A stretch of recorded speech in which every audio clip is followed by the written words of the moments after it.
दोस्तों अगर आप भी भारत की जीत से खुश हैं और रोहित शर्मा और उमरान मलिक को बेहतरीन खिलाड़ी मानते हैं तो वीडियो को लाइक जरूर कीजिएगा।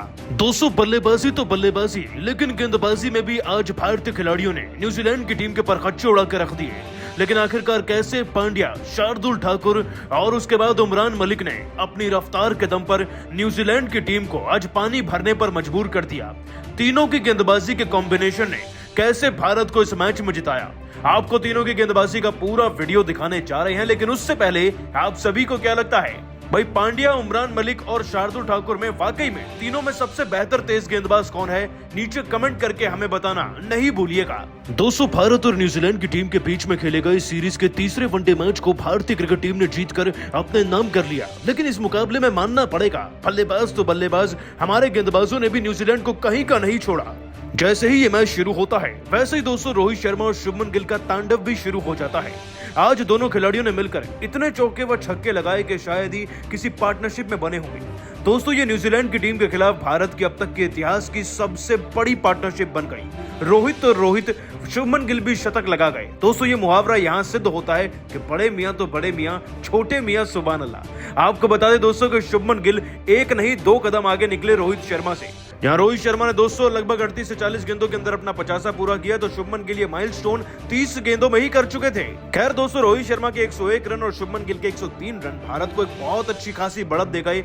लेकिन बाकी खिलाड़ी मिडिल ऑर्डर में कुछ खास नहीं कर पाए, जिसमें विराट कोहली, सूर्य कुमार यादव और ईशान किशन शुमार थे, जिनके बल्ले से बड़ी पारियां ना निकल पाए। लेकिन पांड्या जाते जाते 50 लगा गए, 3 चौके 3 छक्के जड़कर गए, जिससे हमारी ये भारतीय क्रिकेट टीम 386 का लक्ष्य देने में कामयाब हो पाई फिर न्यूजीलैंड की टीम को। दोस्तों जाहिर सी बात है लक्ष्य छोटा नहीं था, इसे चेस करने के लिए न्यूजीलैंड की टीम को बड़ी पार्टनरशिप्स और न जाने कितने शतकों की जरूरत थी।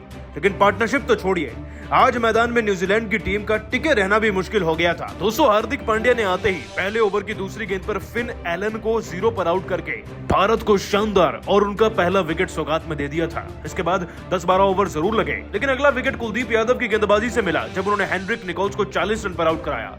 लेकिन दोस्तों असली मजा आया शार्दुल ठाकुर के ओवर में, पारी के 27वें ओवर में। अब जब तब तक डिवॉन कॉनवे दोस्तों शतकीय पारी खेल चुके थे, एक यही खिलाड़ी ऐसा था जो न्यूजीलैंड को जिताने का क्षमता रखता था। लेकिन दोस्तों फिर पारी के 26वें ओवर की पहली गेंद पर शार्दुल ठाकुर ने डेरिल मिशेल को आउट कराकर ये जोड़ी को भी तोड़ कर रख दिया। डिवॉन कॉनवे तो मैदान पर सेट थे, उनके 150 रन तक पूरे होने वाले थे। लेकिन जैसे ही डेरिल मिशेल को डीआरएस से कैच आउट कराया ठाकुर ने और अगली गेंद पर लैथम को भी आउट कर दिया 0 पर, तब दोस्तों डिवॉन कॉनवे की हिम्मत ने भी जवाब सा दे दिया था और वो भी चाहकर भी समझ चुके थे कि अकेले तो नहीं जिता सकते टीम को। जिसके बाद दोस्तों 28वें ओवर में ठाकुर ने ग्लेन फिलिप्स का विकेट एक और अपने नाम कर लिया। लेकिन असली विकेट मुकाबले का उमरान मलिक के नाम पर रहा। जी हाँ दोस्तों आपको बता दें कि उमरान मलिक ने इस मुकाबले का सबसे महत्वपूर्ण विकेट यानी कि डिवॉन कॉनवे को आउट किया। दोस्तों डिवॉन कॉनवे 138 रन लगा चुके थे 100 गेंदों के अंदर ही। इनकी तूफानी पारी का अंदाजा हर किसी को था, लेकिन रोहित शर्मा जानते थे कि ये खिलाड़ी थक चुका है, इसीलिए उन्होंने उमरान मलिक को ज्यादा रफ्तार इस्तेमाल करने की सलाह दी, इशारा भी किया। और दोस्तों उमरान ने आते ही पारी के 32वें ओवर में ऐसा किया, 145 की रफ्तार की गेंद डाली, जिस पर कॉनवे फेल हो गए और मिड विकेट की तरफ रोहित को एक कैच थमा बैठे आसान सा। रोहित दोस्तों ऐसे कैच छोड़ते नहीं। इसी विकेट के बाद सब कुछ पलट कर रह गया और भारत इस मैच को जीतता चला गया। दोस्तों कुलदीप यादव ने फिर भारत के लिए ब्रिस्वेल का विकेट लेकर जीत पर मोहर लगा दी थी। दोस्तों 280 पर 8 विकेट हो चुके थे न्यूजीलैंड की टीम के और फिर भारतीय क्रिकेट टीम ने बड़ी शान से एक बड़े अंतर से मुकाबले को जीतकर अपने नाम किया। दोस्तों मानना पड़ेगा गेंदबाजों को भी, उमरान मलिक, शार्दुल ठाकुर, कुलदीप यादव और पांड्या का ये एकजुट प्रदर्शन था जो भारत को ले जीता। लेकिन दोस्तों आप सभी भारतीय गेंदबाजी को 10 में से कितने नंबर देंगे और रोहित और गिल की पारी को भी नीचे कमेंट करके जरूर बताइएगा। दोस्तों मैन ऑफ द सीरीज बनते ही शुभमन गिल ने अपने बयान में अपना अवार्ड ही रोहित शर्मा को समर्पित करते हुए कुछ ऐसा कह दिया कि करोड़ों भारतीयों का दिल ही जीत लिया। आखिरकार दोस्तों क्या बोल गए शुभमन गिल, भारत के इतिहास में सबसे ज्यादा रन एक ही सीरीज में लगाने के बाद रोहित और कोहली पर शुभमन ने अपने बयान में क्या कहा, साथ ही धोनी को याद कर भावुक हो गए थे शुभमन गिल। क्या बोले गिल, आपको उनके बयान का वीडियो दिखाएंगे, लेकिन उससे पहले आप सभी को क्या लगता है शुभमन गिल और ईशान किशन में कौन एक बेहतर खिलाड़ी है? नीचे कमेंट करके जरूर बताइएगा। दोस्तों न्यूजीलैंड को हराकर भारतीय क्रिकेट टीम ने साल 2023 की पहली क्लीन स्वीप जीत दर्ज कर दी है। आपको बता दें श्रीलंका को वनडे और T20 में हराने के बाद यह सिलसिला इस कदर जारी हो जाएगा किसी ने सोचा नहीं था। वनडे सीरीज को हम 3-0 से जीतकर अपने नाम कर गए, लेकिन इस जीत में 90% जो योगदान था वो एक ही खिलाड़ी का था। आपने बिल्कुल सही पहचाना, उसका नाम शुभमन गिल ही है।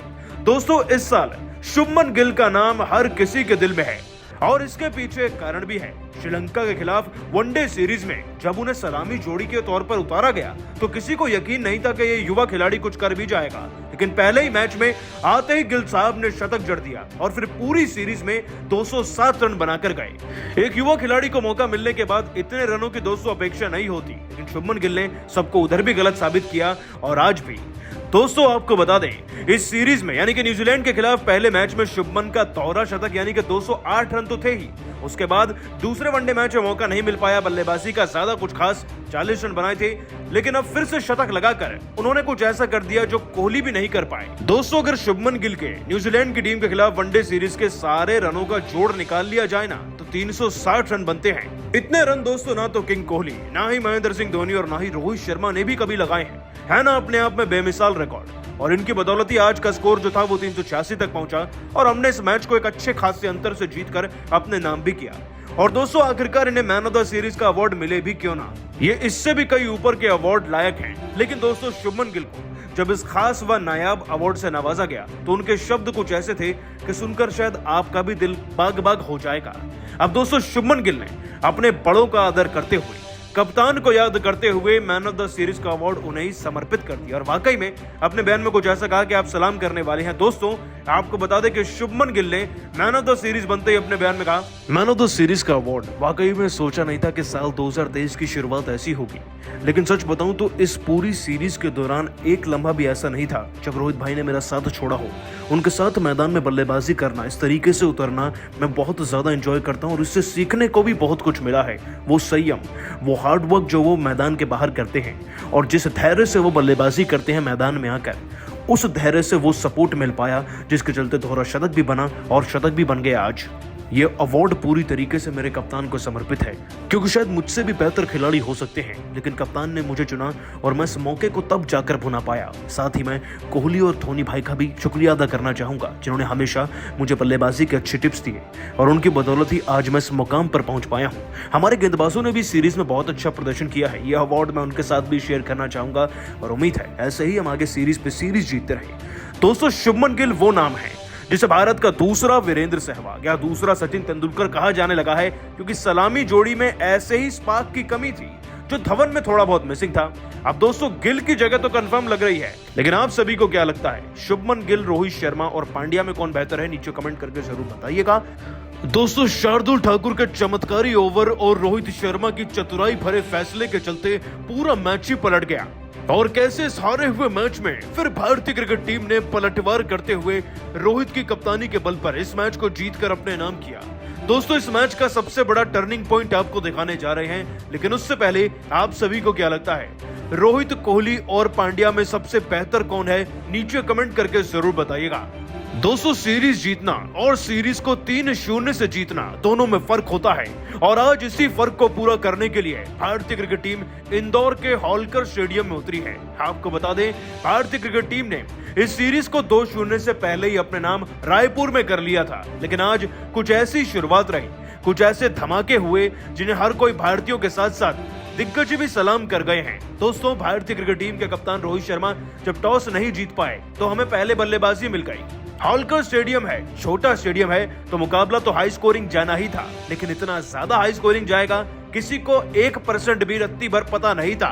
दोस्तों, जैसे ही मुकाबला शुरू होता है, भारतीय बल्लेबाज मैदान में उतरते हैं, वैसे ही रोहित और गिल ऐसी तबाही मचाते हैं जिसका किसी ने सोचा भी नहीं था। दोस्तों, जैसे ही मुकाबले की शुरुआत होती है, वैसे ही रोहित शर्मा और शुभमन गिल चौके और छक्कों की भी शुरुआत कर देते हैं।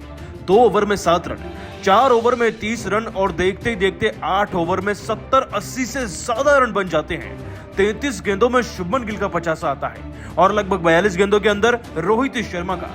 और फिर दोस्तों रोहित शर्मा आगे चलकर वो करते हैं जिसकी वो सालों से प्रतीक्षा कर रहे थे। अपनी पारी में दोस्तों लगभग 10 से 11 चौके और 9 छक्के लगाकर रोहित शर्मा 83 गेंदों में अपना शतक पूरा करते हैं और फिर 101 रन पर विकेट गंवाते हैं। दोस्तों शुभमन गिल भी शतक जड़कर जाते हैं।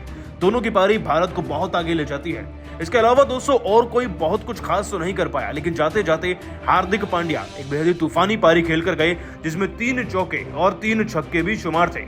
दोस्तों उसी पारी से पांड्या ने 54 रन जुटाए और भारतीय क्रिकेट टीम को पहुंचा दिया पूरे 385 रन पर। अब जाहिर सी बात है 386 का लक्ष्य वनडे में दिया जाए तो जीतना आसान तो होता नहीं।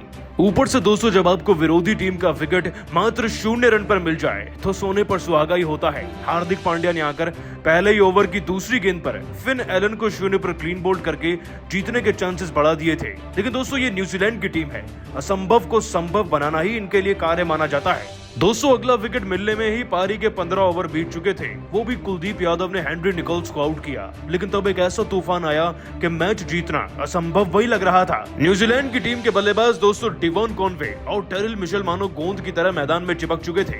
अब डिवॉन कॉनवे का तो समझ आता है, शतक भी लगा दिया था, वो तो सेट थे, लेकिन एक विकेट तो चाहिए था इस जोड़ी को तोड़ने के लिए। और तभी दोस्तों रोहित शर्मा एक ऐसा फैसला लेते हैं जिससे पूरा का पूरा मैच ही पलट जाता है। दोस्तों विकेट नहीं मिल रहे थे, हर किसी के चेहरे पर बौखलाहट थी। फिर पारी के 26वें ओवर में अचानक से रोहित शर्मा शार्दुल ठाकुर को अपॉइंट करते हैं। और दोस्तों शार्दुल ठाकुर को रोहित शर्मा यह भी बताते हैं कि गेंदबाजी कहां किस एरिया में डालनी है, और फिर तो वो चमत्कार होता है जिसका किसी ने आभास भी नहीं किया था। दोस्तों ऑफ स्टंप को टारगेट करते हुए शार्दुल ठाकुर गेंद तो डाल देते हैं, लेकिन जैसे ही गेंद टेरिल मिशेल के बल्ले पर लगकर सीधा विकेट के पीछे खड़े ईशान किशन के पास चले जाती है, तब दोस्तों अंपायर आउट नहीं देते, लेकिन ईशान किशन और ठाकुर पूरी तरीके से कंफर्म होते हैं तो वो रोहित शर्मा को मना ही लेते हैं। और दोस्तों रोहित भी एक क्षण बिना गंवाए सीधा डीआरएस रिव्यू की मांग कर देते हैं, जिसके चलते जब डीआरएस पर यह फैसला जाता है तो पता चलता है कि गेंद दस्तानों पर लगकर ही ईशान किशन के हाथ में गई है और टेरिल मिशेल साफ तौर पर आउट है। और दोस्तों यही फैसला पूरे मैच का मोमेंटम पलट देता है, क्योंकि अगर डिवॉन कॉनवे को उनका साथी मिल जाता तो शायद यही न्यूजीलैंड की टीम हम पर ही हावी पड़ जाती। इतना ही नहीं दोस्तों, इस ओवर की अगली गेंद पर मैदान में आते ही टॉम लैथम को भी पवेलियन पहुंचा दिया था हमारे शार्दुल ठाकुर ने। दोस्तों लैथम को उन्होंने पांड्या के हाथों कैच आउट कराया, जिसके बाद एक ही ओवर में 2 विकेट के चलते भारतीय क्रिकेट टीम का जबरदस्त कमबैक हुआ और हमने इस मुकाबले को आगे चलकर फिर आराम से जीत भी लिया। दोस्तों रोहित का वो चमत्कारी डीआरएस मैच टर्निंग मोमेंट साबित हुआ, लेकिन आप सभी रोहित शर्मा के डीआरएस फैसले, शार्दुल ठाकुर की उम्दा गेंदबाजी को 10 में से कितने नंबर देंगे नीचे कमेंट करके जरूर बताइएगा। और अभी सब्सक्राइब कीजिए हमारे YouTube चैनल को। धन्यवाद।